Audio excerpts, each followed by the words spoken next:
नमस्कार मंडळी, खानदेशना आयरानी माहिती या यूट्यूब चॅनलवर आपलं सर्वांचं स्वागत आहे। आज ना आपला विषय आहे 2026 या वर्षामा मकर संक्रांत 14 जानेवारीना दिन येईल से त्या दिवस षष्ठीला एकादशी मग देवले कोणता नैवेद्य द्यावा आणि काय देऊ नये। 14 जानेवारीना दिन षष्ठीला एकादशी से षष्ठीला म्हणजे 3 ना 6 प्रकारे उपयोग म्हणजे षष्ठीला या दिन 3 ना 6 प्रकारे उपयोग करामुळे कसं पुण्य भेटस यानी विशेषता से भगवान विष्णूले या दिवस जर तुम्ही 3 लाडूना किंवा ती साखरना नैवेद्य दिना तर तुम्हाला जीवनमा आनंद शांती समृद्धी सदैव राहील।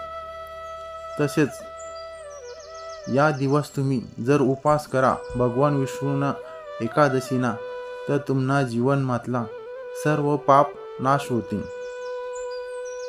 येना मागे एक अशी कथा शे की भगवान नारद मुनीना सांगावरून भगवान विष्णूनी या व्रतनी माहिती नारदले सांगी होती, म्हणून या दिवसले षष्ठीला नक्षत्रना दिवस जर एकादशी होनी तो उपास कराले पाहिजे।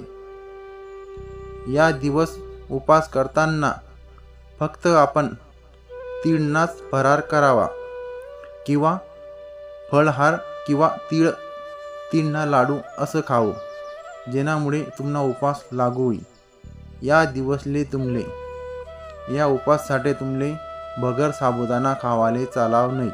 तुमले उपवासना जास्त लाभ भेटावा यासाठी तुम्ही सकाळी उठताच आंघोळीना पाणीमा तीळ टाकीसीन आंग धुवा किंवा 3 तेल हातपायसले लाईसीन आंग धुवा आणि म्हणा ओम नमो भगवते वासुदेवाय असा जप करामुळे तुमनं आरोग्य चांगलं राहील। तसेच या दिवसले जर कोणी गरजू लोकेसले तीळ साखर किंवा कपडा दान करी तर तेले या उपवासनं पुण्य जास्त लाभी। म्हणून षष्ठीला एकादशीनं महत्त्व फार महत्त्वानं शे।